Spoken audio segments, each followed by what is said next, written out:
नमस्कार। आज हम भारतीय संविधान के एक बहुत ही खास अनुच्छेद पर चर्चा करने वाले हैं। जी। अनुच्छेद 131, आर्टिकल 131। ये वो प्रावधान है जो सुप्रीम कोर्ट को कुछ विशेष तरह के मामलों में मतलब सीधी सुनवाई का अधिकार देता है, जिसे मूल क्षेत्र अधिकार या ओरिजिनल जुरिस्डिक्शन कहते हैं। नमस्ते। और ये एक क्षेत्राधिकार सिर्फ एक कानूनी प्रक्रिया नहीं है, बल्कि ये भारत के संघीय ढांचे के लिए मतलब केंद्र और राज्यों के बीच जो शक्ति संतुलन है उसको बनाए रखने की एक तरह से बुनियाद है। बिल्कुल। हमारे पास जो जानकारी है उसके आधार पर हम आज इसी की तह तक जाएंगे, समझेंगे कि ये अधिकार असल में है क्या, इसकी जरूरत क्यों पड़ी और ये काम कैसे करता है। हाँ, ये देखना दिलचस्प होगा। हाँ, कि देश के सबसे बड़े सरकारी झगड़े, चाहे वो केंद्र और राज्यों के बीच हो या राज्यों के आपस में, कैसे सीधे सुप्रीम कोर्ट की दहलीज तक पहुंचते हैं। सही कहा। ये प्रक्रिया अपने आप में काफी अनोखी है। तो चलिए शुरू करते हैं। अनुच्छेद 131 आखिर कहता क्या है? कौन से ऐसे मामले हैं जिन्हें ये सीधे सुप्रीम कोर्ट ले जाने की इजाजत देता है? देखिए, मुख्य रूप से ये 3 तरह के विवादों से जुड़ा है, जैसा कि उपलब्ध जानकारी से पता चलता है। पहला, जब केंद्र सरकार और एक या एक से अधिक राज्यों के बीच कोई विवाद हो। अच्छा, यानी सीधी टक्कर केंद्र और किसी राज्य सरकार के बीच। हाँ, बिल्कुल। दूसरा, स्थिति थोड़ी और जटिल हो सकती है जब एक तरफ केंद्र सरकार हो और उसके साथ कुछ राज्य हों और दूसरी तरफ एक या ज्यादा अन्य राज्य हों। अच्छा, यानी कई सारे पक्ष एक साथ। ये तो वाकई पेचीदा लगता है। बिल्कुल, इसमें कई सरकारी इकाइयां शामिल हो सकती हैं। और तीसरा, जब 2 या 2 से अधिक राज्यों के बीच कोई आपसी विवाद हो। जैसे मान लीजिए 2 पड़ोसी राज्यों के बीच किसी संसाधन को लेकर कोई कानूनी झगड़ा हो गया। तो ये स्पष्ट है कि ये अनुच्छेद खास तौर पर बड़ी सरकारी इकाइयों के बीच के टकरावों के लिए है। लेकिन क्या इसका मतलब ये है कि केंद्र और राज्य के बीच किसी भी तरह की असहमति या मनमुटाव सीधे सुप्रीम कोर्ट पहुंच जाएगा? नहीं नहीं, यहीं पर एक बहुत महत्वपूर्ण बारीकी है जिस पर ध्यान देना जरूरी है। अच्छा। जानकारी के मुताबिक ये क्षेत्राधिकार केवल उन्हीं विवादों पर लागू होता है जिनमें कानून, लॉ या तथ्य, फैक्ट का कोई ऐसा सवाल शामिल हो जिस पर किसी कानूनी अधिकार, लीगल राइट का होना या ना होना या उसका दायरा निर्भर करता हो। अच्छा, तो ये सिर्फ राजनीतिक बयानबाजी या नीतिगत मतभेदों से आगे की बात है। मतलब इसमें किसी ठोस कानूनी अधिकार का सवाल जुड़ा होना चाहिए। बिल्कुल। जैसे राज्यों के बीच पानी के बंटवारे का मसला जो अक्सर उठता है, या फिर जीएसटी जैसे टैक्स से जुड़ा कोई कानूनी विवाद या सीमाओं को लेकर होने वाले झगड़े, शायद इस तरह के मामले। आपके उदाहरण बिल्कुल सटीक हैं। पानी, टैक्स, सीमा विवाद, ये सब ऐसे मुद्दे हैं जहां कानूनी अधिकारों की व्याख्या और उनका लागू होना वो केंद्र में होता है। महत्वपूर्ण यह है कि विवाद का आधार कानूनी हो। इसका मतलब ये हुआ कि अगर कोई विवाद पूरी तरह से राजनीतिक है जिसका कोई कानूनी आधार नहीं बनता, तो वो अनुच्छेद 131 के दायरे में नहीं आएगा। और आम नागरिक अगर सरकार से असहमत है तो वो इस रास्ते का इस्तेमाल नहीं कर सकते? नहीं, आम नागरिकों या निजी संस्थाओं के मामले, भले ही वो सरकार के खिलाफ हों, उनके लिए सामान्य अदालती प्रक्रियाएं हैं। अच्छा। जैसे हाई कोर्ट या सुप्रीम कोर्ट में रिट याचिकाएं दायर करना। लेकिन वो अनुच्छेद 131 के तहत नहीं आते। ये विशेष रूप से संघीय इकाइयों के बीच के कानूनी विवादों के लिए ही है। ये बात साफ हुई। एक और चीज जो ध्यान खींचती है, इसमें सुप्रीम कोर्ट की भूमिका क्या है? क्या ये पहली अदालत है जहां मामला जाता है? हाँ, और सिर्फ पहली ही नहीं, बल्कि इन मामलों में सुप्रीम कोर्ट आखिरी अदालत भी है। इसीलिए इसे मूल, ओरिजिनल क्षेत्राधिकार कहते हैं, क्योंकि मामला सीधे यहीं शुरू होता है। अच्छा। और साथ ही ये अनन्य, एक्सक्लूसिव भी है। अनन्य इसलिए क्योंकि ऐसे मामले किसी हाई कोर्ट या निचली अदालत में शुरू ही नहीं हो सकते, केवल सुप्रीम कोर्ट में ही सुने जा सकते हैं। ओके। इसके फैसले के खिलाफ कहीं और अपील करने का कोई प्रावधान नहीं है। यानी सुप्रीम कोर्ट का फैसला अंतिम और बाध्यकारी। ये तो बहुत बड़ी जिम्मेदारी और शक्ति है। जी हाँ। अच्छा, अगर ऐसा कोई विवाद खड़ा होता है, मान लीजिए 2 राज्यों के बीच पानी को लेकर, तो प्रक्रिया क्या होती है? क्या वे सीधे सुप्रीम कोर्ट को एक पत्र लिखते हैं? नहीं, इसकी एक निर्धारित कानूनी प्रक्रिया है।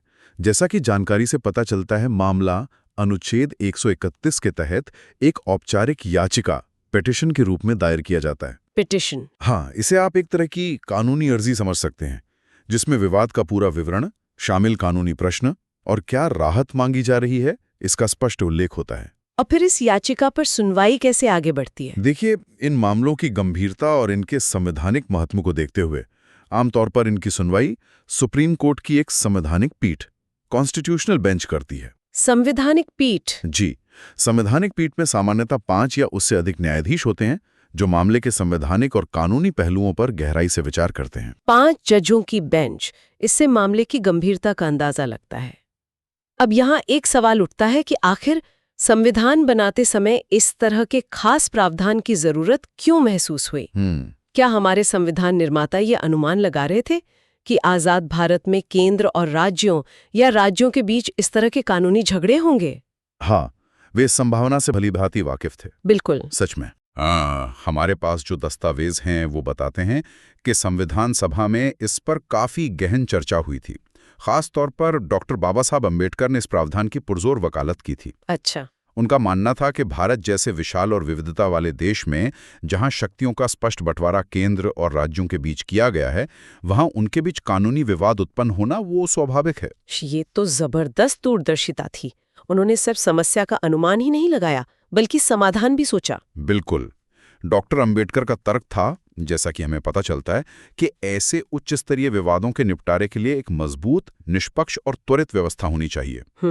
अगर इन मामलों को सामान्य अदालती प्रक्रिया से गुजरना पड़ता तो इसमें न सिर्फ बहुत ज्यादा समय लगता, बल्कि शायद अंतिम निर्णय की स्वीकार्यता और अधिकारिता पर भी सवाल उठ सकते थे। हाँ, ये बात तो है। इसीलिए उन्होंने सुप्रीम कोर्ट को ये विशेष मूल क्षेत्राधिकार देने का प्रस्ताव रखा। क्या इस विचार के पीछे कोई अंतर्राष्ट्रीय प्रेरणा भी थी?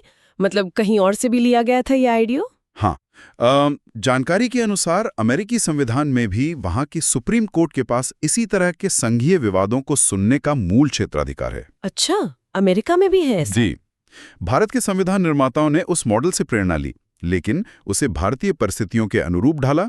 मुख्य उद्देश्य यही था कि भारत के संघीय ढांचे में एक संतुलन बना रहे और संवैधानिक विवादों का निपटारा सर्वोच्च न्यायिक स्तर पर हो सके। तो ये महज एक प्रक्रियात्मक प्रावधान नहीं, बल्कि संविधान के मूल ढांचे और संघीय संतुलन को बनाए रखने वाला एक सुरक्षा कवच जैसा है। हाँ, आप इसे इस तरह देख सकते हैं। बिल्कुल, ये सुनिश्चित करता है कि सत्ता के बड़े केंद्रों के बीच होने वाले कानूनी टकरावों का समाधान संविधान के दायरे में और सर्वोच्च न्यायालय की निगरानी में हो। ये तो हुई इतिहास और इसके पीछे की सोच की बात, लेकिन क्या आज के भारत में भी अनुच्छेद 131 उतना ही प्रासंगिक है? क्या इसका वास्तव में इस्तेमाल होता है, या ये सिर्फ संविधान की किताबों में दर्ज एक प्रावधान भर रह गया है? नहीं, बिल्कुल नहीं। इसकी प्रासंगिकता आज भी उतनी ही बनी हुई है, बल्कि शायद बढ़ भी गई है। अच्छा। ये एक बेहद जीवंत और सक्रिय प्रावधान है। इसका इस्तेमाल लगातार होता रहा है और आज भी हो रहा है। हमारे अध्ययन में कई महत्वपूर्ण और हालिया मामलों का जिक्र है जो इसी अनुच्छेद 131 के तहत सुप्रीम कोर्ट पहुंचे। कुछ उदाहरण देंगे जिससे अंदाजा लगे कि किस तरह के मामले इसके तहत आते हैं आजकल? निश्चित रूप से। सबसे प्रसिद्ध उदाहरणों में से एक है कर्नाटक और तमिलनाडु के बीच दशकों से चला आ रहा कावेरी जल विवाद। हाँ, कावेरी विवाद, ये तो बहुत सुना है। बिल्कुल। पानी के बंटवारे को लेकर ये जटिल कानूनी लड़ाई कई बार अनुच्छेद 131 के रास्ते सुप्रीम कोर्ट तक पहुंची है। इसी तरह जब जीएसटी लागू किया गया था तो उसके मुआवजे के भुगतान को लेकर केंद्र और कुछ राज्यों के बीच जो कानूनी मतभेद उभरे, हाँ, वो भी सुना था। वे मामले भी इसी अनुच्छेद के तहत सुप्रीम कोर्ट में लाए गए। और हाल ही में 2023 में दिल्ली सरकार बनाम केंद्र सरकार का जो मामला था, जी, वो सर्विसेज वाला। हाँ, बिल्कुल, जिसमें राष्ट्रीय राजधानी क्षेत्र में प्रशासनिक सेवाओं पर नियंत्रण को लेकर शक्तियों के बंटवारे का सवाल था, उसे भी इसी संदर्भ में देखा गया। यानी यह सिर्फ पानी या पैसे तक सीमित नहीं, बल्कि प्रशासनिक शक्तियों के बंटवारे जैसे मुद्दे भी इसके दायरे में आते हैं। क्या कोई अंदाजा है कि आजकल कितने मामले इस अनुच्छेद के तहत चल रहे हैं? उपलब्ध जानकारी के अनुसार 2024 तक की स्थिति देखें तो अनुच्छेद 131 के तहत 20 से ज्यादा मामले सुप्रीम कोर्ट में विचाराधीन थे। 20 से ज्यादा? जी। ये संख्या अपने आप में बताती है कि ये प्रावधान कितना सक्रिय और महत्वपूर्ण बना हुआ है। अरे वाह, 20 से ज्यादा मामले, ये तो काफी बड़ी संख्या है। ये इस बात का सबूत है कि ये अनुच्छेद केवल सिद्धांत में नहीं, बल्कि व्यवहार में भी केंद्र राज्य और अंतर्राज्यीय कानूनी विवादों को सुलझाने का एक अहम जरिया बना हुआ है। सही कहा। क्या हमारे पास कोई ऐसा ठोस उदाहरण है जिससे ये समझ आए कि ये प्रक्रिया असल में काम कैसे करती है और नतीजा क्या निकलता है? हाँ, एक केस का जिक्र मिलता है जो इसे स्पष्ट करता है। राजस्थान और हरियाणा के बीच पानी के बंटवारे से जुड़ा एक पुराना विवाद। अच्छा। इस मामले में राजस्थान ने अनुच्छेद 191 के तहत सुप्रीम कोर्ट में याचिका दायर की और अपने कानूनी अधिकारों का दावा पेश किया। अच्छा, फिर अदालत ने क्या किया? सुप्रीम कोर्ट ने मामले की पूरी सुनवाई की। दोनों राज्यों के पक्ष सुने गए, पेश किए गए तथ्यों और कानूनी दलीलों की बारीकी से जांच की गई। मामले की तकनीकी जटिलताओं को देखते हुए सुप्रीम कोर्ट ने विवाद के विशेष पहलुओं को सुलझाने के लिए एक विशेषज्ञ न्यायाधिकरण मतलब ट्रिब्यूनल का गठन करने का आदेश दिया। ट्रिब्यूनल बनाया, ठीक है। और उस ट्रिब्यूनल के फैसले का क्या महत्व था? उस न्यायाधिकरण ने जो निर्णय दिया वो दोनों राज्यों पर कानूनी रूप से बाध्यकारी था। अच्छा, बाध्यकारी। जी, इस पूरी प्रक्रिया ने जो अनुच्छेद 131 के तहत शुरू हुई, उस खास जल विवाद को एक निष्कर्ष तक पहुंचाने में मदद की। ये उदाहरण दिखाता है कि कैसे ये अनुच्छेद सिर्फ विवाद दर्ज करने का मंच नहीं, बल्कि समाधान तक पहुंचने का रास्ता भी मुहैया कराता है। ये वाकई एक प्रभावी व्यवस्था लगती है, खासकर ऐसे जटिल मामलों में जहां कई राज्यों के हित जुड़े हों। बिल्कुल। लेकिन क्या इस अनुच्छेद को लेकर कभी कोई आलोचना या सवाल भी उठे हैं?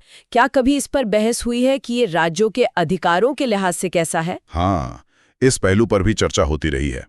जानकारी में ये बात सामने आती है कि कभी-कभी ये तर्क दिया जाता है कि क्या यह प्रावधान राज्यों की स्वायत्तता को किसी तरह से सीमित करता है। अच्छा, कैसे? क्योंकि विवाद होते ही मामला सीधे देश की सबसे बड़ी अदालत में चला जाता है, जिससे शायद राज्यों को आपसी बातचीत या निचले स्तर पर समाधान तलाशने का अवसर कम मिलता है। ये एक दृष्टिकोण है। ये एक विचारणीय बिंदु है। क्या राज्य इसे अपने अधिकार क्षेत्र में एक तरह का हस्तक्षेप मानते हैं? इस पर न्यायपालिका का क्या दृष्टिकोण रहा है? सुप्रीम कोर्ट ने इसे कैसे संतुलित किया है?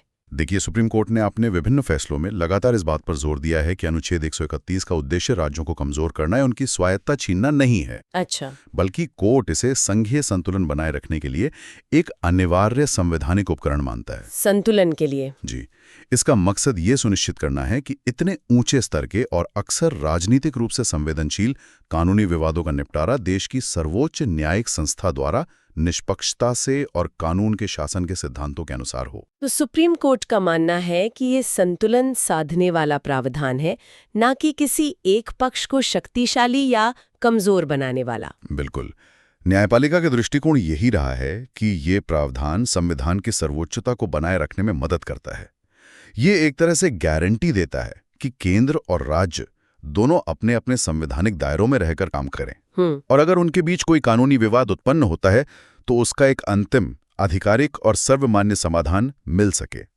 ये संघीय व्यवस्था के सुचारू संचालन के लिए जरूरी है। तो अगर हम आज की पूरी चर्चा को समेटें तो अनुच्छेद 131 भारतीय संविधान का वो शक्तिशाली स्तंभ है जो केंद्र, राज्य और अंतर्राज्य कानूनी विवादों के समाधान के लिए सुप्रीम कोर्ट को एक अनूठा और सीधी पहुंच वाला मंच देता है। हाँ, ये बड़े सरकारी झगड़ों, खासकर जिनमें कानूनी अधिकारों का सवाल शामिल हो, को सुलझाने का एक व्यवस्थित और संवैधानिक तरीका है। आपने बिल्कुल सही सारांश प्रस्तुत किया।